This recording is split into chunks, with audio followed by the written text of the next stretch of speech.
It's always a pleasure to be here with you. Hello, everyone. Welcome to the African People Podcast. This podcast is about Africa, regarding the political side, the historical side, the economical side, the cultural side, and so many more. Each week, I deliver my best thought and analysis regarding Africa. Here, your host, Amaduba. I have a special guest with me here.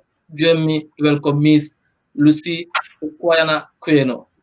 She's a strategic advisor, African Councillor on Organic and Sustainable Agriculture.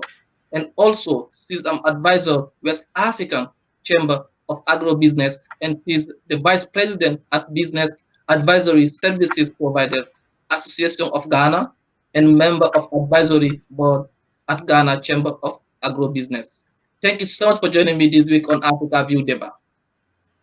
Thank you for having me. Thank you.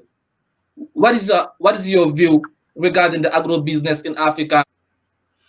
Well, my view about agribusiness in Africa, it's there are no words to describe it. We are going into a frontier that is so exciting. There's so much promise, and especially post-COVID, everything is revolving around the food and agricultural industry. So there's so much promise, and things are happening. People are being innovative.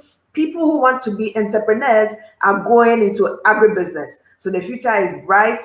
We're looking forward to a wonderful boom in the agribusiness industry in Africa, and everybody has to be ready for us now in the agribusiness sector. Africa, we are ready. Okay. Okay. Do you think the transformation of agriculture is happening now in Africa, and how? I think it's happening now in Africa because, first of all, there are several factors that contribute to why I'm saying this. Um, you know what has happened in 2020, COVID, and several things, and people are finding themselves in situations where they have to be entrepreneurs or put their destiny in their own hands. So everybody there's a buzz, agribusiness, and if you want to be an entrepreneur and there's something that you have a passion for, then the first thing you would think about is food. And the other thing you think about is something that will be there forever. Everybody will eat forever. Everybody will use cosmetics forever. Everybody will use some sort of plant-based or animal-based products forever. So the time is now in several ways. The time is now for all young Africans. The time is now for women. The time is now for men. The time now is now for everybody who wants to start his or her own business. And it's up to you to take your destiny into your hands and find a niche in the agribusiness value chain and position yourself well and go for it. Yes, perfect. So let's talk about the stakeholders. Various stakeholders have highlighted the potential for African agro business into Western market. Do you agree that this is a good business for Africa? You mean agribusiness going into Western banks? Yes, it's good for us. It's good for us. If there's anything the African continent is blessed with, it's good soil and good food. And the human resource, the blend of the good soil, good crops growing from the soil, the zeal and the passion of the African as an individual to do something and gain and not gain an identity but validate an identity, then this agribusiness is a route to move. It's somewhere, it's a place to go in terms of stamping a footprint in the West. That yes, you want good food, you want organic food, you want to the kind of healthy, vibrant people you see in West Africa or in Africa. Then you have to go to the African continent for your food, and it cuts across from raw materials to value added products. We are going to the face of value added products because just exporting raw materials to the West doesn't say it all. So adding value to what we are doing now is agribusiness's next frontier. So it's a good idea. Mhm. Also, yes. So, talking about the rice production in Africa, we know that. What is your view regarding the rice production in Africa? Rice production in Africa is really the way to go. The way to go. We have the right type of soil, as I've already mentioned, and we have the right weather, and we have everything is right for us here. It's just some hindrances and challenges in the systems, but we can overcome because we are Africans are fighters. So if we say we put our minds to it that we are going into rice production, we are not going to rely on importing rice from outside, but are going to produce for ourselves and export this good rice to the rest of the world. It's a thing to do, and it's the way to go because we have everything right to do that. We just need to situation ourselves in the right context of the Africa Free Trade Continental Agreement and situation ourselves in the right global trade framework so that Africa rice from Africa is their brand to choose from. So let's talk about the challenges that Africa face. What are the challenges that Africa in agro-business and how to overcome them? One thing is access to finance. Access to finance is a challenge here. There is the availability of finance, but how to access it. But that is why some of us are here. We have to bridge the gap between investors and the entrepreneurs. Bridging the gap between investors and entrepreneurs. I'm part of the Business Advisory Service Providers Association of Ghana, and we have wider associations all over the continent. So we have to prepare both sides, that is investor side and the MSME side properly, and we can do this well. We have all the capabilities to do this well in order to overcome the challenge of access to finance. Another thing is quality assurance in terms of meeting the quality standards of the various trade hubs all over the world, so that anything exported from Africa is seen of a certain quality and of a certain standard that is acceptable and even a higher level from anywhere in the world. So quality assurance is key, and we are moving towards that. Several projects are coming up, and we are preparing our farmers and our producers well so that we don't have problems with aflatoxins and impurities and all sorts of things. So access to finance, quality assurance, and market access is another thing. How to link the farmer in the northern part of Ghana to someone in Tokyo. That is why some of us are here. Some people are bridging the gap in terms of marketing and in terms of branding, so that we can link the farmer digitally or any form from anywhere in the continent to anywhere in the world. So access to finance, access to market, quality assurance, those are challenges, but we are bridging this gap, and we are facing it head front, and the future is bright for us. Yeah, let's talk more about access to finance. So in your knowledge, so where do you think the farmer will have access to finance? Who will going to help them to have more access to finance in your knowledge? I think what we can do about access to finance is be real about the situation. We are post-COVID now, and during COVID, there was a lot of problem with market access. So farmers and producers are in a difficult position. They produce perishable crops, and there's a lockdown. So the sale of and marketing of these crops, there was a problem with that, and this has affected the entire cropping or planting cycle of several farmers in Africa. So if a farmer goes in for a loan and is defaulting, and you keep the pressure on him and don't give him room to make up for the losses he made during the lockdown or the COVID era, you're not being realistic. So let's structure our finance schemes in such a way that we make provision for situations, unforeseen situations like COVID and other unforeseen circumstances, and not put too much pressure on the farmer or the producer or the aggregator. We're putting unrealistic pressure on them so that it spoils the whole equation. If the farmer does not grow his crop, the entire value chain is ruined. So let's help him in his finances, his business management, and his entire cropping cycle produce and pay back loans in a realistic way, and not giving him too much pressure. The way out is matching grants. You can give him a little bit of a grant and a little bit of a loan so that he can make up for the losses he made during the COVID time and other losses he made, so that he won't default. And community engagement is key. Engage the entire community hierarchy of the farmer, the entire ecosystem, so that everybody knows that everything has to work for him.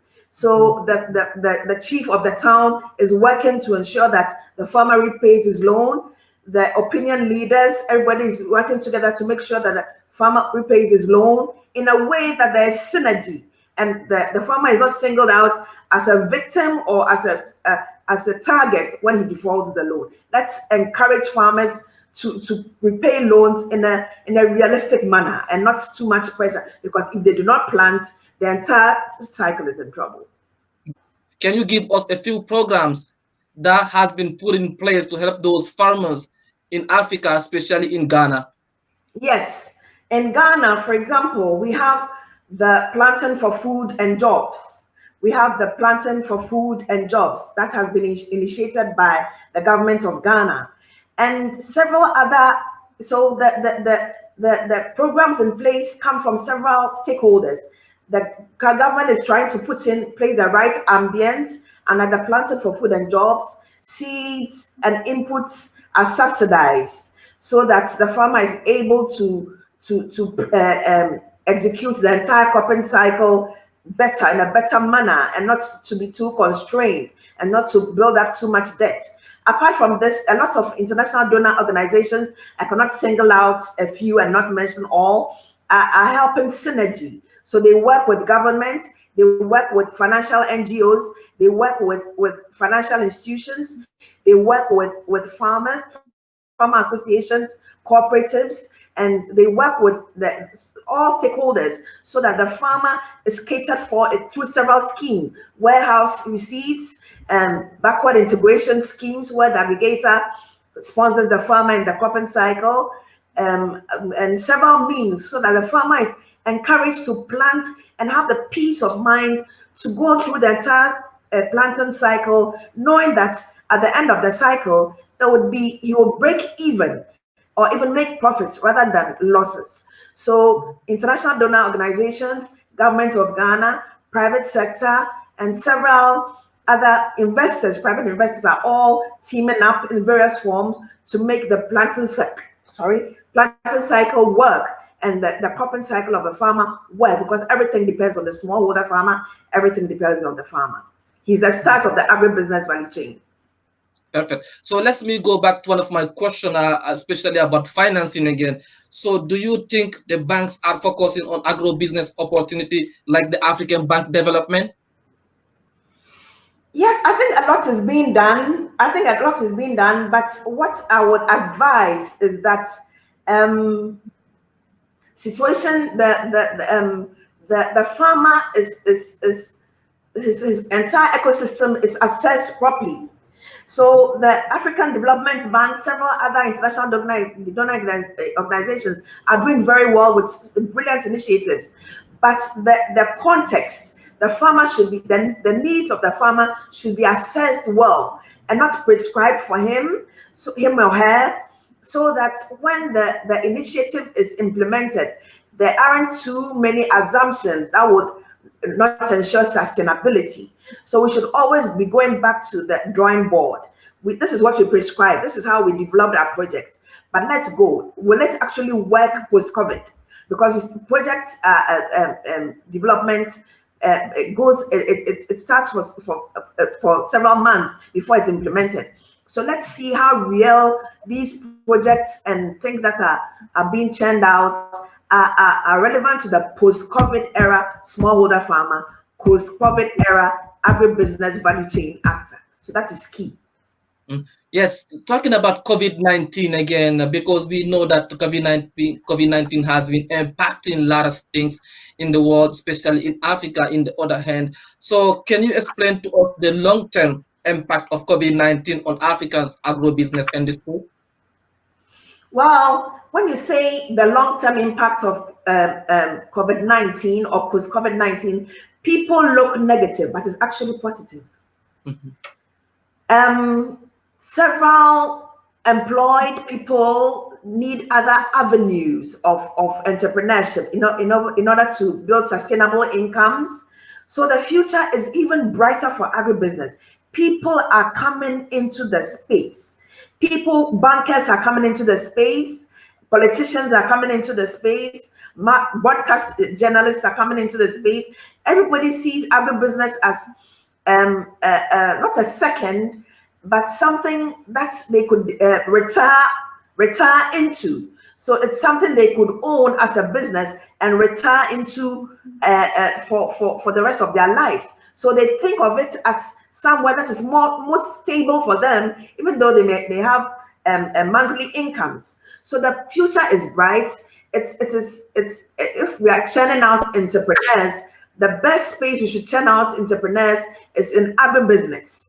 And post-COVID has given us the right circumstances in terms of people wanting organic food, people wanting food, people using digital tools to market their products and packaging their products. It's made the agribusiness space competitive. For example, if I'm selling corn and I package it well and I bring it to Facebook, and if someone else sees it, he would want to do something better than what I'm doing. So it increases competition, and it doesn't end there. I tell you, I'm able to deliver in 2 hours. I have to keep my promise because someone is also offering better digitally. So post-COVID, the opportunities are huge. Yes, there are challenges, but the opportunities are huge because we have the Africa Free Continental Trade Agreement here, and incidentally, it's here in Ghana. The Secretariat is here in Ghana. We have so many trade hubs linking to Africa, wanting to trade with us. We have several European and other nations appealing to us or coming to us to be able to meet their agric needs in several ways. So the future is bright. It's not going to be easy, but the future is bright for agribusiness in this post-COVID era. Okay, perfect. So can you explain to us the role of the technology in the agribusiness sector?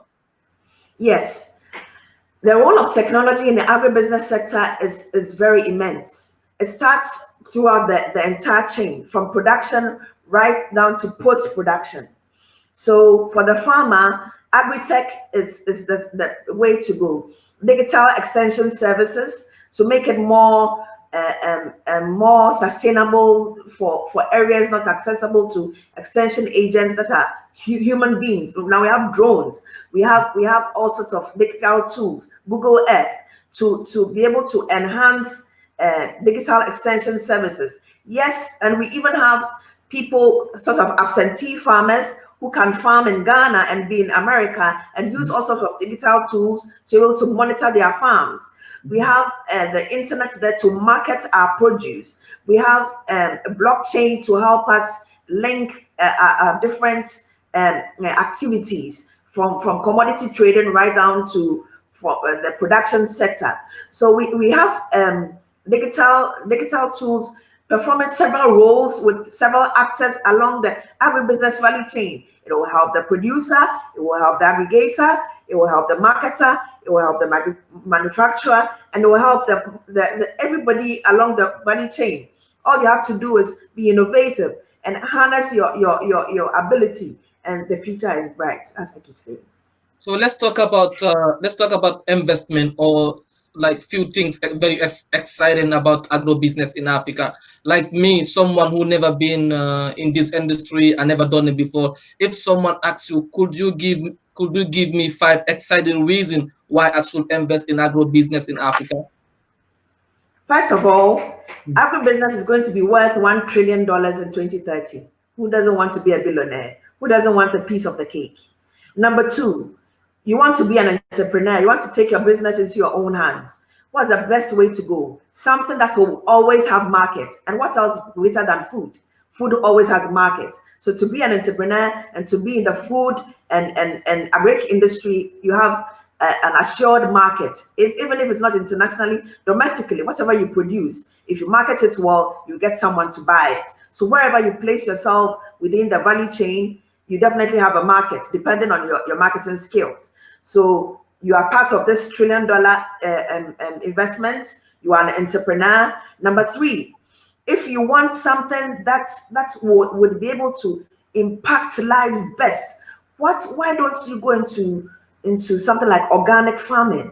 Organic farming, so that you are taking care of your well-being from what you eat, and not so that the preventive side is higher than the curative side of your medical life.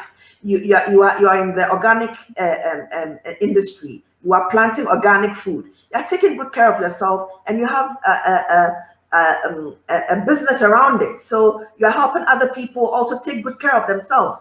So what's better thing to do than take care of someone with the business you do? Preventive is better than cure. So you are part of the $1 trillion business. You have a ready market. You are taking care of other people and taking care of the environment as well. I think we are all talking about climate change.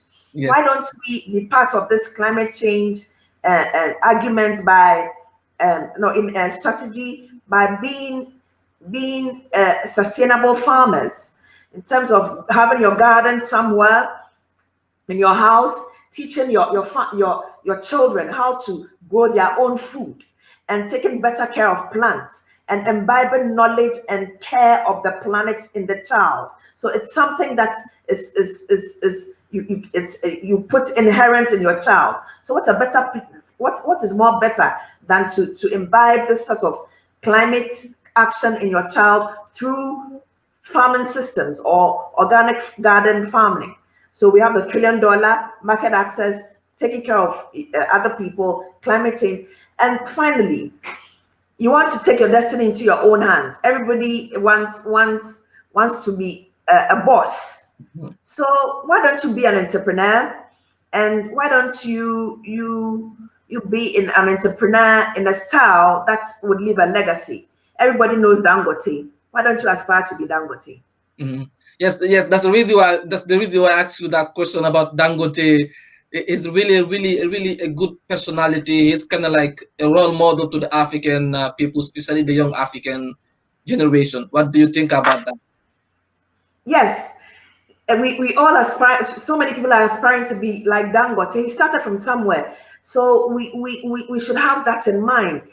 You just have to be real in what you're doing. You know that there's in every business there are challenges, but the future is bright. Position yourself at any point within the agribusiness value chain, and have a vision for yourself.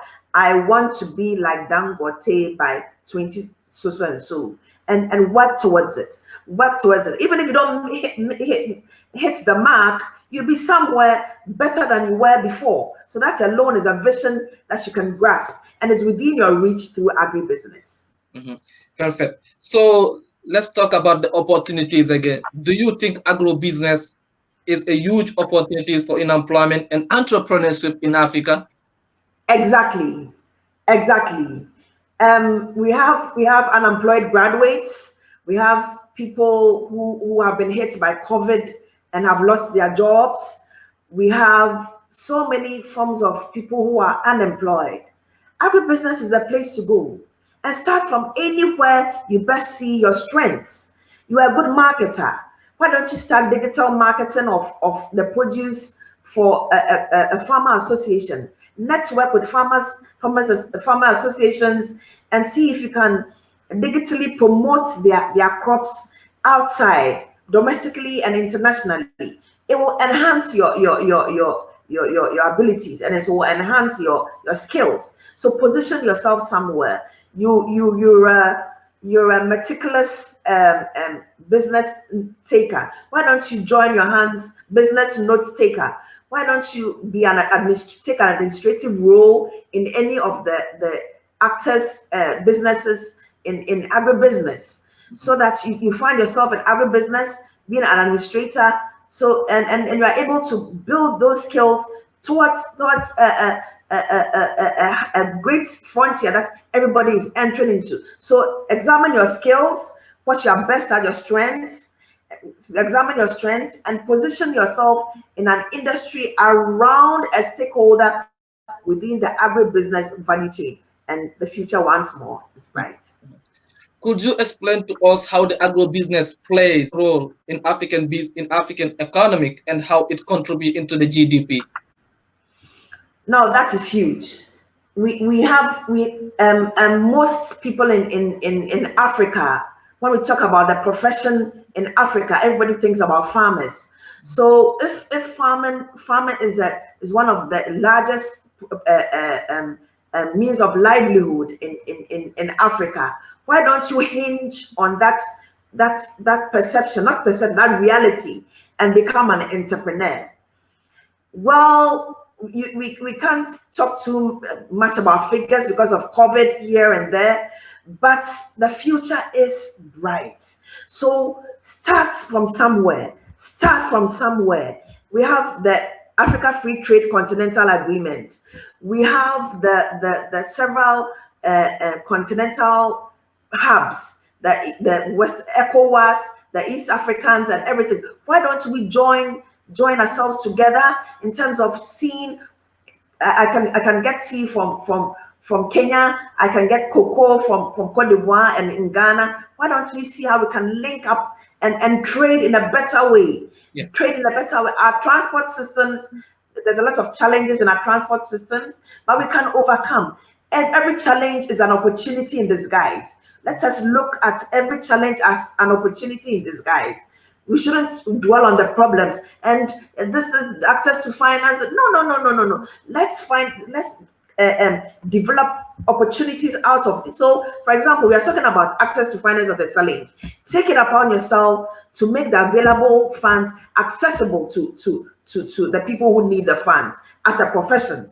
So you can make yourself, you can develop yourself into some sort of networker that links investors to smallholder farmers or smallholder farmer association.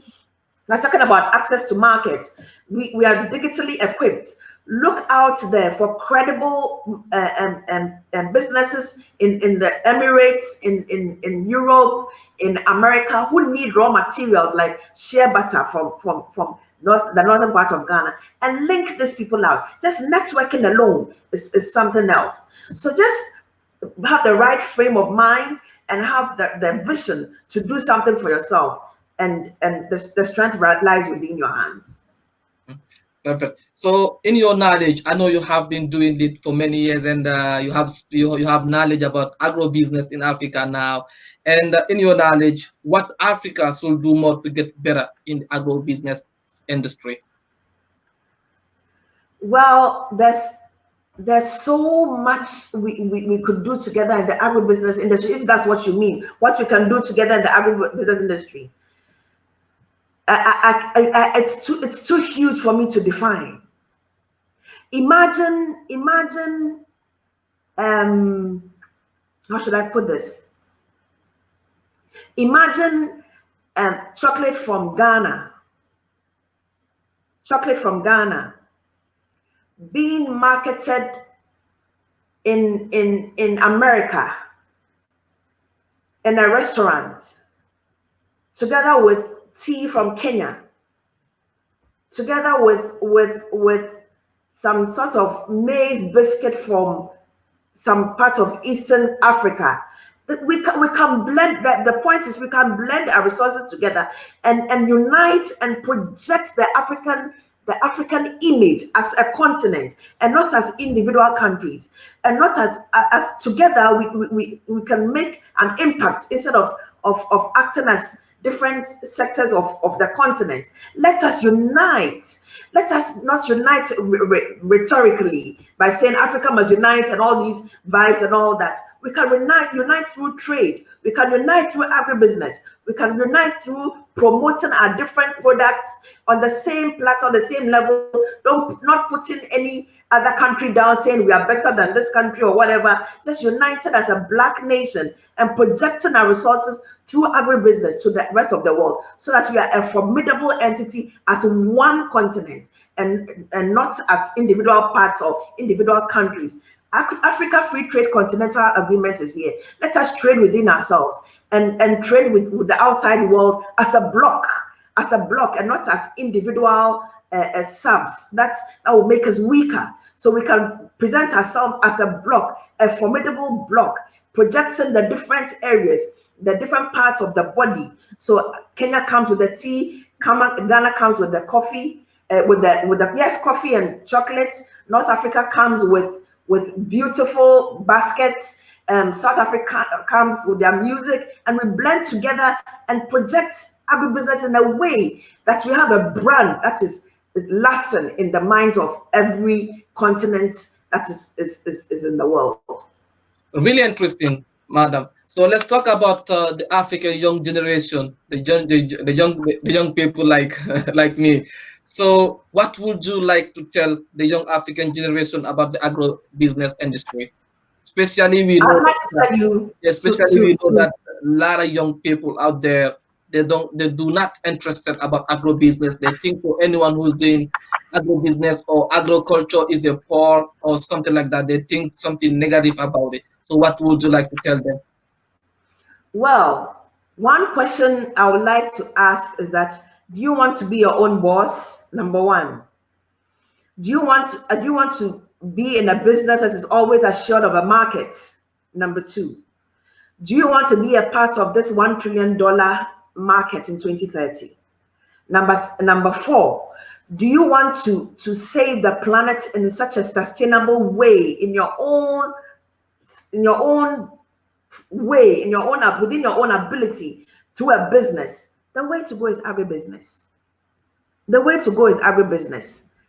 You want to be like Dangote, you want to be one of the billionaires in the world, agribusiness is the way to go. Start small. Don't be overambitious.